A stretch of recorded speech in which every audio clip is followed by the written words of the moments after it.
Nyoso Makambo Info, vous êtes sûr, Nyoso Makambo Info. On se reconnaître Jésus-Christ comme Seigneur et Sauveur. Na vie na ye, il doit avoir la foi. Parce que quand on dit même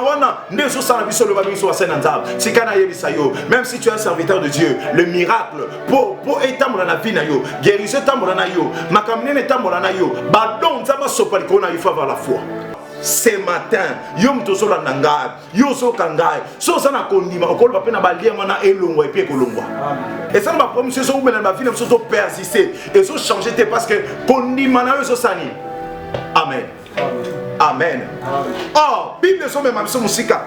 Yesu a yebisi ce centenier, a yebisi alobi qui te sauve selon ta foi. C'est-à-dire et ça la melayo conformément ni kondima na yo. Alors on a présenté au Jésus nakatanda kuna yo nazobisa yo soko ndimelié le corps de Seigneur et Sauveur a la capacité ya ko bimisa yo na ba loi libota. Oh Bible sur ba bien la vie et la mort, il est au pouvoir de la langue. Nyoso ne sakani kondima. Oh Jésus, sois en la foi, au combien Janibala na yo. Sois en la foi, kaka lelo, au ko fongola déjà, et loko bakanga na vina yo. Parce que bakanga nini, bakanga mbongo, bakanga nini, bakanga vina yo, bakanga étoile na yo, balingo kende libosote, balingo sepelate, mais si tu as la foi, je dis bien si tu as la foi, aux en la capacité, yako benda, et loko oyo monde a tenu bekanga. Nyoso Makambo Info, vous êtes sûr, Nyoso Makambo Info. Gloire à Dieu. Topesi nzambe merci pour na bolam na ye, pour na bolingo na ye, pour na nyonso nzamba zo sala. Et je réponds au nom du prophète Gloire, visionnaire de l'église de la victoire de Dieu. Alors na pamboli yo mtozo landanga, nzamba pamboli zo zana ndako, esika no sozali, nzambe apambola yo parce que tokomi na ngoma na biso o toyo kaka liloba ya nzambe esiko zwami yo robi. Amen. Voilà, nzamba pambola bino, tokangi miso, topesio merci, posa mettre à temps per circonstance nyoso. Nzambe na nkembo, lokumu kembo, ezanga te kozonga bana yo. Nzambe to sengi obanda na biso, ebandeliki no suka. Mulimo na yo ekamba biso, to bebisi nyonso eza yo tekele musika. Présence na yo kati na biso, salela biso kokama minene, au nom de Jésus-Christ. Tolingi to adore nzambe, okangi miso esika ezwami yo. On a concentré sur mon anza. Nzamba a la capacité pour faire quelque chose dans dimanche à l'élo. A la capacité pour faire quelque chose dans vie na yo. Kakandengo zoyo kanga, il est capable de faire quelque chose. On a concentré sur quelque chose yo. Tozem belanza. Na belema na yo. Na belema. Belema na belema na yo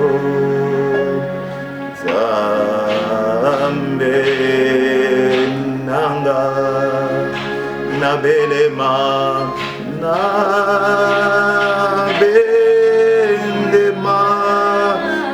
yo na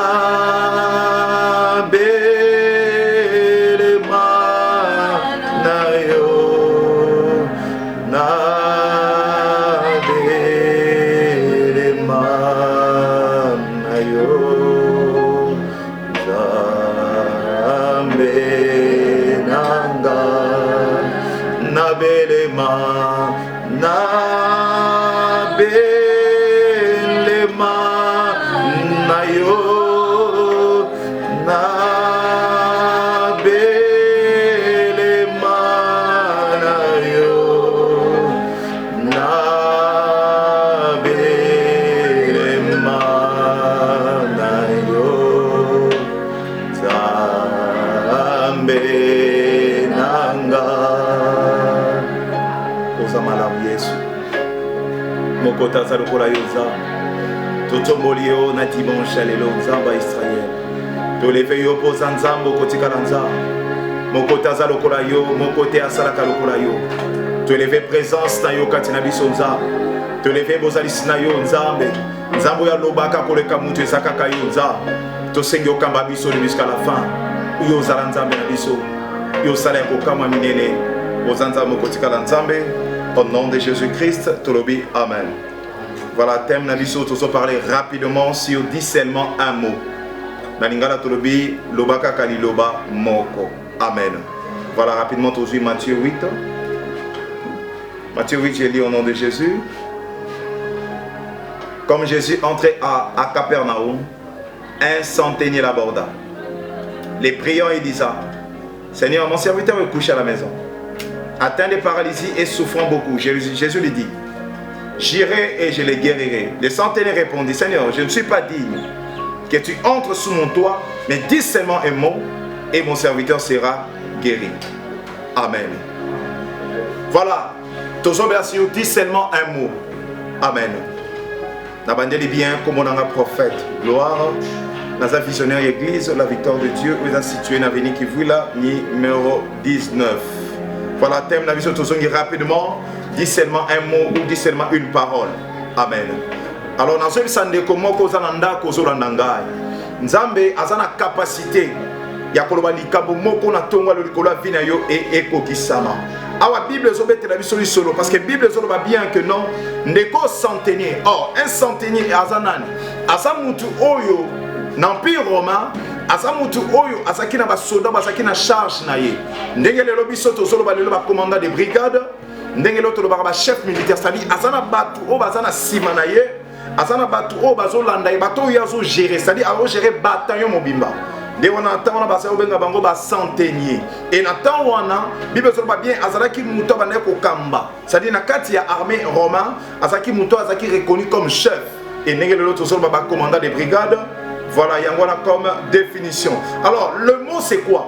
Le mot c'est la succession de sons dans la langue parlée, c'est-à-dire mutu oyo tango le lozo ya liboso nzambe il faut ayeba ka ke nzambe azana likambo moko azana liloba moko ko ba pona vinaye na kati place ça okoloba amen parce que ndengo so ba amen ezo salma pe bongo kaka na vinayo et bible so ba bien yesu tango so kota na Capernaum bible il a rencontré un centenier et ko kota na kota na centenaire solo linaye et le centenaire lui dit Seigneur, mon serviteur est couché à la maison, atteint de paralysie et souffrant beaucoup. C'est-à-dire, Azotalisa Yesu, que non, tala mon sali nangai. Donc, Allah taki souci, on a mangaza qui chef. Abandé kokamba ba soda, mais Allah taki quand même souci, on a yakozua, soin ya moko ya ba oyaye oyo abandaki kobela. Moko oyaye wasaki na problème. Et tanga yoki kolobela Yesu, Bible so ba bien aki akute na Yesu. Tanga akute na Yesu et azo présenter Yesu kayande kuwana. Azo bisa Yesu tala Yesu, tala mwana nangai, ndeko nangai, tala soda nangai. Asana problème, asana paralysie. Yokanga malam, la nanga vraiment malam. Azo présenter Yesu ka oyandeko oyo. Le longa pe nazo déclarer au nom de Jésus. Et si ko sana ndako, nazo présenter Yesu kana yo. Parce que nzambo na sana problème te, nzambo na sana problème te, mais nzambo na sana kana ba solution na ba likamu na biso na ba problème na biso yozo kangai. Parce que nzambo ya Israël asana capacité ya kosala quelque chose likola vina yo et bomo na yo pe et bongwani. Olobi amen. Et Bible so memanga musika. Alors Bible Jésus lui dit, j'irai je les guérirai. Yesu azobi sayabi nakokende. Non kende kobi kisaye. Mais yo kasiko centenaire ndenga zoloba. Jésus, le centenaire répondit, Seigneur, je ne suis pas digne que tu entres sous mon toit. Amen. Mais dis seulement un mot et mon serviteur sera guéri. Ne wana place matin na biso et fandi. Donc on peut singa amen pour avancer.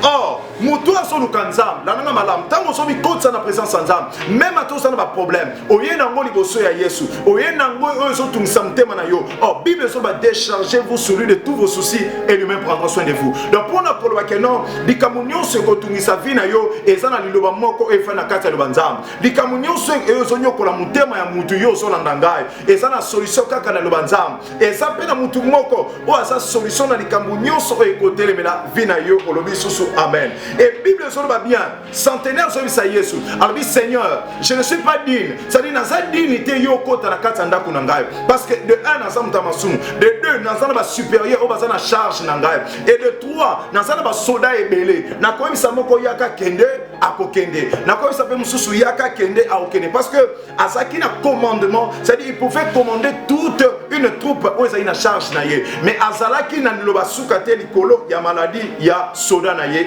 Amen. Or, ces jours-là, Yesu a émis à l'obi car moi qui suis soumis à des serviteurs, j'ai des soldats sous mes ordres. Et je dis à l'un, va et va. Et à l'autre, viens et viens. Et à mon serviteur, fais cela et il le fait.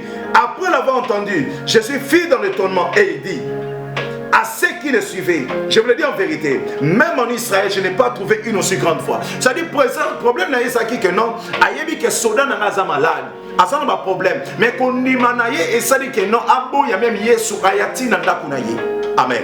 Or, la foi est capable de faire entrer Jésus dans nos maisons. Moutou a la capacité à condima. Nous avons un katanda kunaye sans même yemukaya. Amen. Parce que Jésus était un homme, c'est-à-dire il est 100% homme qui est descendu sur terre. Et tant qu'il tient dans ma belle, il me semble bien, ayaki n'a pas solution ya batu, ayaki n'a pas problème, mais ayaki n'a pas solution ya batu. Et mutu oyo malgré ça qui général, malgré ça il me conseille que ça il kamba batu, mais asana kondima oyo ça qui pur, kondima oyo ça ya kofandi sama. Ayeba ki que non, ata yeso ena ndaku na yete mais ni lobaka ka moko et ça na capacité ko changer situation ya ndaku na ye olobi amen. Ya mo pe na so présenté au Jésus, il est capable yo zo landanga et ça na kati ya ndaku na yo, nzama ça na capacité ko changer fina yo. Nzama ça na capacité lo ba liloba moko, mais liloba moko wana oyo ya ngalo bana tongwa lelo ezo senga fait kuta kondima kati na yo. Alors mutu nyonso za na kondima, asa na capacité ya kokwesa ba mur, asa na capacité ya okende liboso, asa na capacité ya kofongola me banzela na ye. Parce que la foi ouvre de voie. La foi est ce qui mutaza na kondima kati na ye, et ça na capacité ko fongola banzela même oyo ya tira kondima te.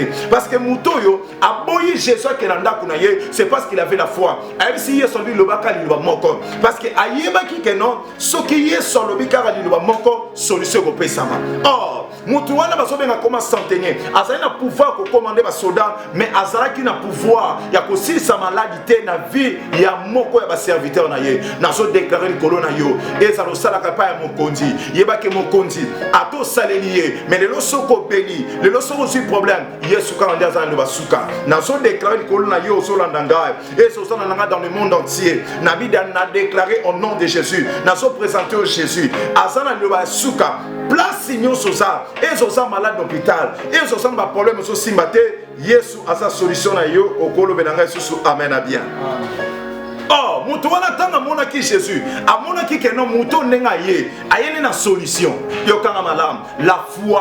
Mutu asaka na kondima. A mona obstacle te. Mutu asaka na kondima. A mona ka musika. Parce que mutu wana comprena ki. Abi Yesu ko ya na yo te. Parce que ato ye na yo. Et ça n'a pas problème te. Mais ngana ça na besoin yo loba ka liloba moko. Liloba moko ko loba. Na bi ke non. Serviteur n'a pas couché qu'on a ndako azobela. Akobika. Amen.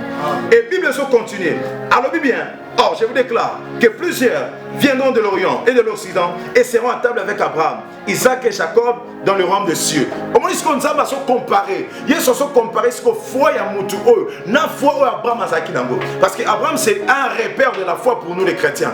Abraham azam moko ba tata na biso o ya banda ki pena na kondima. Azam moko ba tata na biso o azaki na kondima et kondima wana lelo biso nyoso lelo to sabana ya Abraham. C'est à cause de cette foi là de biso lo to benga bananza. À cause de cette foi là de lelo to sa fondé. Parce que kondima wana to zo na souci ya mutu moko o ça exemple to modèle na biso. Ce qu'on va se comparer foi wana na Abraham na Isaac na Jacob pour dire quoi que no kondima mutu o et les kila ki même Yesu ya on a so déclaré likolo mutu moko tika nzama matsa kondima na place osa parce que kondima na yo eza na capacité ko benda makama minene kondima na yo eza na capacité ko changer ndeko na so présenter au Jésus kotala likam na yo te kotala pe situation na yo te mais na zo yebisa yo bien nzambo na so te ya yo eza na capacité ya ko sisa quelque chose na vie na yo mais so kaka yo ndimi azo sa Bartimée abi na sale la yo nim que veux-tu que je fasse de toi parce que Bartimée tanga yaki boso Yesu non seulement kazaka mais Yesu so tuna ye na sale la yo nim Yesu le beka lo moko Bartimée bité na bika na mona lisusu Yesu c'est mona et Bible so ba bien sur place à monaki.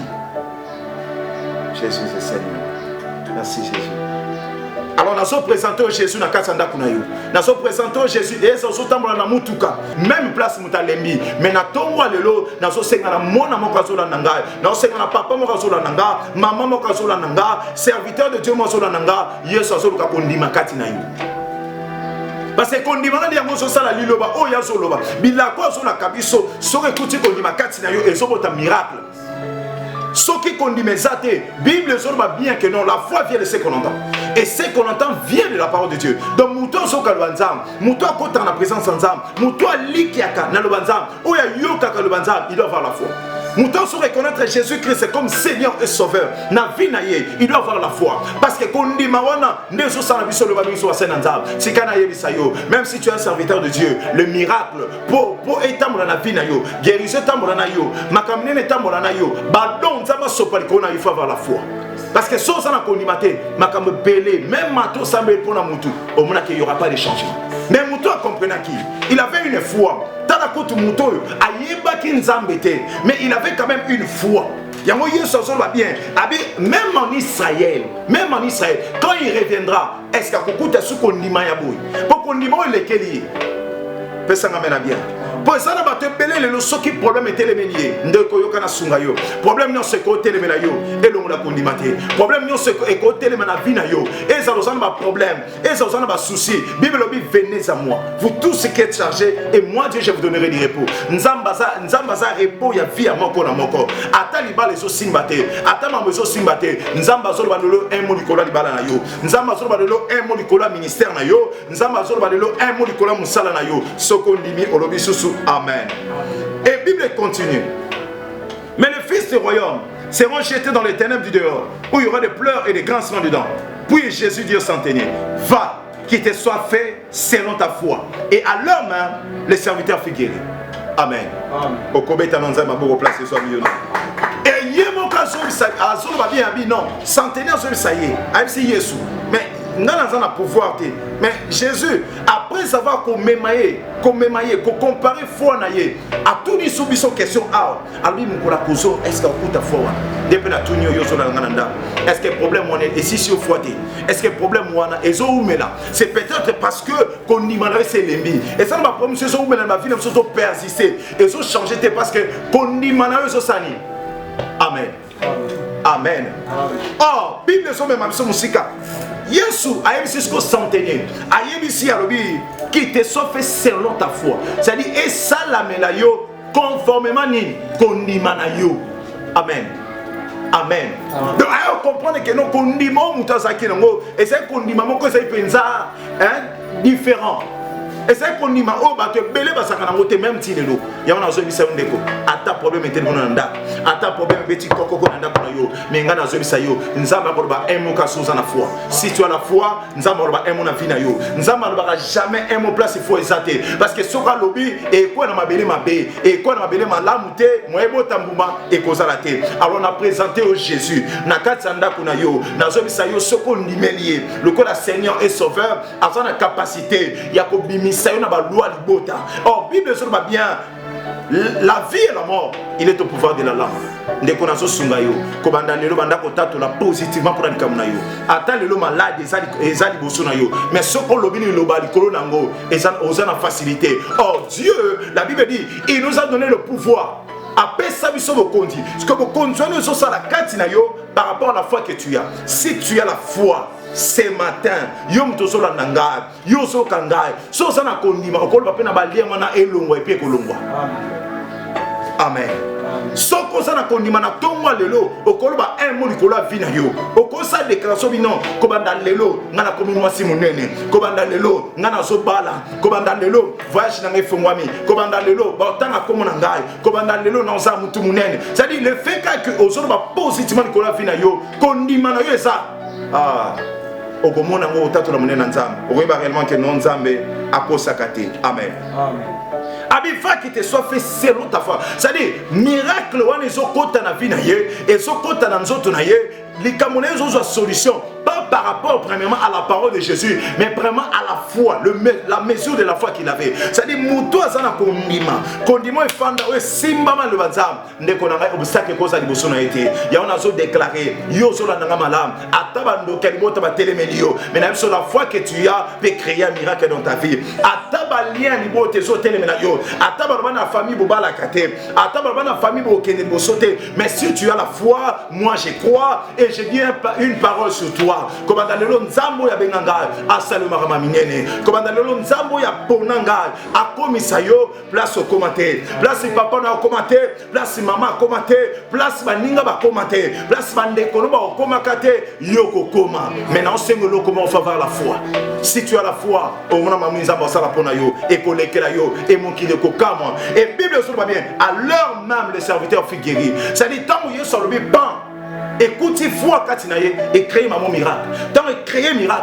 Et c'est cas serviteur en Abandé Kobela, Bible sur va bien, la main de Dieu a été tendue. Et en mon Bible sur va bien, la main de l'Éternel n'est pas trop courte. Dans un sound de Kozola Nanga, Sika Lobo Kwanzam, et Simba et Sika Yozobela, Lobo Kwanzam, et que nous cocote Sika Bakanga Vinayo, Lobo Koyanzam, et que nous cocote Taba Tubaso Sara complot pour Nayo, Nalobi Kondima Ozana Yango, Kondimo Saranango pour Yesu, Kondimo Sarango pour Nzambe Wana, Nalobi au nom de Jésus-Christ. Et ça va télémi, et ça va Lukio, mais kondima wana eza lokola obstacle na bango ataba telemelio ba osana pouvoir te et na déclarer lokola monsela nzam ko banda lelo lola yokanga mutozo ka ozoka loba oyo soka za na kondima muke nzam na sengo matsa kondima na ye mutozo ka liloba oyo soka za na kondima te na bi kondima eya mutopa soka liloba oyo soka za na kondima miracle etambola na yo au nom de Jésus-Christ. Et Bible ça va bien que non na Psaume 107. C'est un attendant rapidement. Bible lobby. Voilà. Bible lobby. Il envoya sa parole. Et sa parole guérit. Amen. Atinda ki loba. Et le beseni. Et biki sakibam. Donc pour la kolba kenon, liloba nanzam. Soke zana kati ya vina yo nekonanga. Yozo kanga. Soke loba nzambe koti na vina yo. Soke loba nzambe se fanda kati na yo. Et lo mwe kole kila yote. Parce que ça n'a pas tout miné le lot, et ça n'a pas tout belé le lot. Le banzambe n'a pas vu la bango et ça te, y a moi sur bazo flotter à tout vent. Parce que même Marie de nuit, ce que tu es condimenté moyen que des athées. Même pour la délivrance, si tu n'as pas la foi, nzamba ko agir.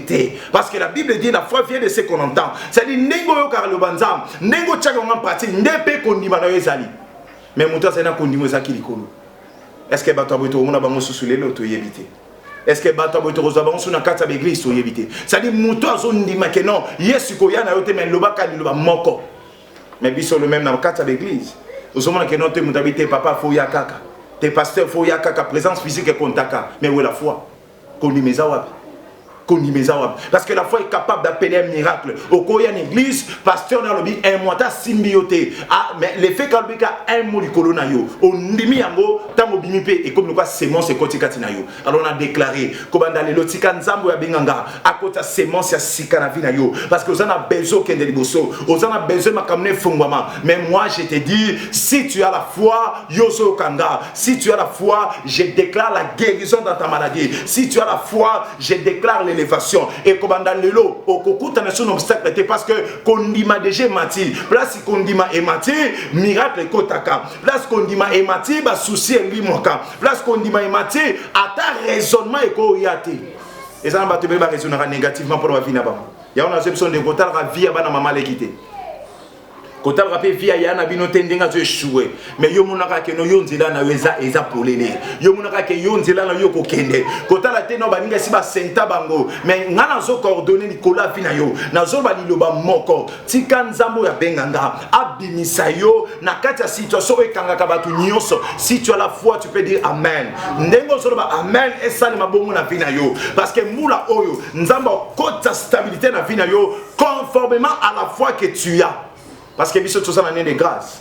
Biso bena tous en année de grâce. Et na kati ya grâce ngolu makamebeleza ka facile. Na kati ya grâce makamebeleza ka nango difficile parce que là où il y a la grâce de Dieu, la Bible dit ceci, la bénédiction sera bonne. Il y a un moment déclaré ezayoza nanda kozola nanga ndeko azaki na situation ni abadai kobela. Mais ezala muta telemaki kaka pona ko intercéder. Il y a un biso lelo, les centenaires c'est comme l'image du Saint-Esprit. Azam mutu oyo lelo a telemi azo intercéder pona ngana yo parce que nous sommes des pécheurs, mais plus azo intercéder et le Père lui-même et azolo bali loba moko na tongwa lelo tika nzamba loba moko na fina yo tika nzambe oya kata kama kama batu akata likamuna yo et le kumu ezanga te kozonga pa nzambe okoloba isusu amen. Oh Bible solo bien si tu as la foi comme les grands de Sénévé okoloba na ngoma longwa a kende kuna ekosali mabongo nyonso nesakani kondima. Oh Jésus, so ozana foi okobenda jalibala na yo.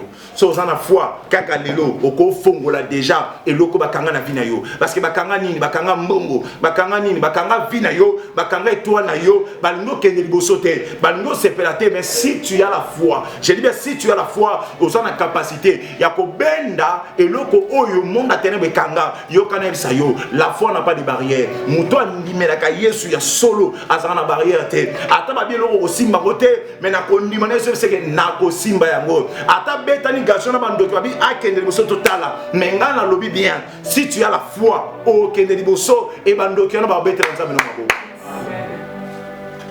na kanza opesa ngasu amen. Oh Yesu azokota siko ya koti na kati ya ndako ya centenier pour biki sa centenier au moyen de la foi du centenier.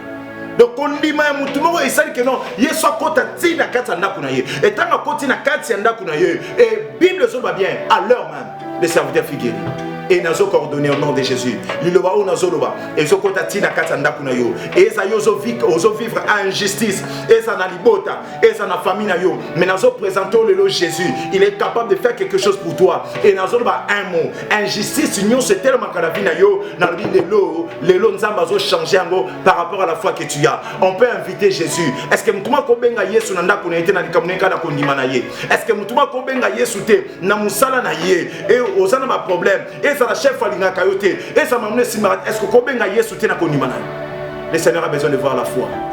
Dans la zone tourne bien. Est-ce que mukolo royaume ya Israël mukolo ya kozonga est-ce que kote su kondima oyo lokola kuti pa ya mutu oyo na bondeli nzambe asale tonga na grâce de façon à ce que kondime sani evanda na kati ya bananzam parce que l'autre sotel le banzam mais kondime zo fandate le l'autre so sala tout même biso ba pasteur au té ya parole de Dieu mais ce qui mutaza na problème nyon sezo me makaye souci ezo longo na présence nzam au té na yake église te papa pour na zena ba souci pour makam na nyon so na zo kana sala e simbate pour nyon so ngana luka na vina ngezo marcher ma sœur mon frère yozo kanga où est ta foi?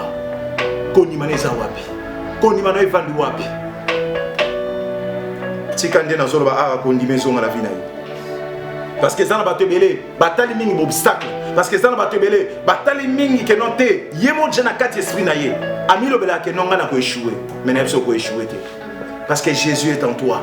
Place Yesu afandi, échec et cause à la te. Zamba zana bomoi. Apambola yum tozola ndangai. Apambola yom tozo kanga tina ndako na yo. Oh nzamba kozo en charge kana kondima na yo. Akozo en charge na kondima na yo. Ndeko na bi mama moko na yamba yi. Mama to solo na singa bi papa. Na sala prière na nzambe. Na nzambe zwanga en charge. Na chako ndima na ngai. Aza veuve. Mais nzambe oya zana likolo. Azwaki en charge. Le latangisi bana. Le lob via bana on est bongi. À cause de quoi? À cause de la foi. Et on a déclaré likolo na yo. Nzamba salo grâce. Likamuna ko changer soka o cheko ndima likamuna yo ko bongwana soki kaka otiki kotala nenge batu nyonso batalaka yamana nga sunga yo pona silisa na kati ya libota oyo batu bakangama oyo batu makame marchaka te soki nzamba kuti foi pa ya mutu moko nzamba fongola via mutu wana yamana na kati ya libota batu nyonso batalaka nenge moko yokana sunga yo ko ndima pa nzamba etalaka nde batu nyonso batalaka te. Et mon acadé va bien soit bon raté parce que la foi doit voir les yeux, la foi doit voir les oreilles, la foi doit appeler quelque chose. Et on a déclaré Nzambo ya benganga et ça na katanda kuna yo et si ko zali tika nzamba sa la grâce tika grâce ya nzambe ekita likona yo ondima o ezangaki ondima o bakangaki ko bandalelo et fungwama parce que le diable nous combat pour ça les atos na kondima te mais Jésus était entré à côté na ndako santeni a bikisa à cause de la foi. Une présence physique ayete mais kondima mutu mo ebikisi tika kondima na yo et fongola libala na yo tika kondima na yo et fongola vie na yo nzamba memo musika la ministère ata nzele kozala pasi ata bitumbe kotelema mais si tu as la foi o commande batu mususu o yo envia kalelo o mata et sika nam yo commenter o kota place o kota namte si tu as la foi moi je crois aujourd'hui que nzamba a la capacité à saluer mola na kansolo ba so amen. Oh ça dit seulement un mot. Nous avons le loba moko pour la situation na yo. Et na tongwa lelo na lobi loba moko likola vina yo. parce que nzamba mandate ngai pona loba likolo vina yo likolo libala na yo oyo bakanga likolo vina yo likolo mafuta likolo nyonso oya yo likolo musalo bafandela likolo ya voyage bafandela likolo vina balingi omona clarté dans le un mot tika nzambo abenga ngai asimbola loboko nzambo na mimonisa na vina yo et pona kosukisa phrase se pesa kinga makasi alors bien va qu'il te soit fait selon ta foi si tu as la foi au kotombola loboko esike zo mio obino Seigneur je reconnais ce matin kondima nange koyaki kondima nange silaki nakoma ki mutaba souci nakoma ki mutaba inquiétude okotombola loboko obisi Yesu restaurer sous kondima nanga restaure encore ma foi restaure ma foi parce que natala ki mingi nakoma ki négative ça dit la manière que tu as mis d'un mauvais côté la manière que mon ali sous yote na bosana ki ona finanga et nzambe wana asa capable de kozonga sa foi na yo nzambe wana sa na capacité ya kozongisa eloko monda tenebe yibaki tika kondima na zonga ndengo tombo loboko sika nzamba Israël asale grâce azongisa kondima ebunga na fina yo sika nzambe abenganga azongisa kondima oyo ba yibaki na fina yo nzamba Israël na sambeli pona peuple mutu nyonso ya minga na ndako mutu nyonso yoki ngai nzambe na ndo pambola ye mungongo ebimi nzambe ezala ngai te yo neloba mutu nyonso azana ba problème parce que lelo tozwa kondima na biso to chayango epa ya batu tozwa kondima na biso to koma ko banga malade mais kondima na biso lelo etalela yo kondima na biso zongeli yo parce que la Bible dit ceci la foi vient de ce qu'on entend oto yoki nzambe oyo ba yoki na bandako na bango nzambe et apporter guérison et apporter miracle dis seulement un mot ndenge na lobi etika la bongo au nom de Jésus-Christ de na déclarer to lobi amen. Que Dieu vous bénisse. Nous voulons encore adorer Dieu. Au Kangimi, c'est ce que Zoamio vous a concentré. Jésus est Seigneur. Nous sommes capables. Nous sommes capables. Allez, Kananzela Nayo. Nous sommes capables. À ça, quelque chose dans la vie. Vous a concentré ce que Zoamio. Vous avez Madangaï. Elia, Elia, Elia. Elia, Elia, Elia, j'attendrai jusqu'à ce que ta gloire descende. Kembo Nzambe kita na ndako. Kembo ya Nzambe ekita likolo vina yo. Kembo ya Nzambe ekita likolo ya mosala na yo.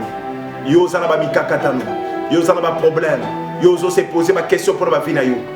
Yo oyo makambo zo simbate. Yesu azokota na katanda kuna yo na kondima. Ezo sana mbeto hôpital sozo kanga. Yesu azokota kaka na kondima ozana ngo. Nzamba Israël longola kobanga. Longola ba doute, longola nyonso ezalité na via bana yo. Na pamboli bango. Lola eza kofumbama. Qui meza la partage na bango kaka ndena déclarer etika la bongo au nom de Jésus-Christ. Tolobi amen.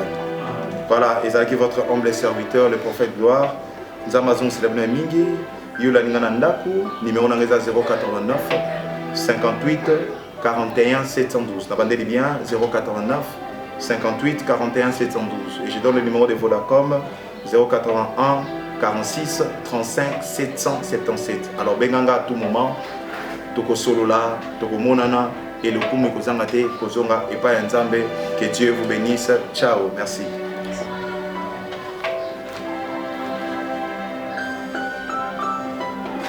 Nyoso Makambo Info, vous êtes sur Nyoso Makambo Info.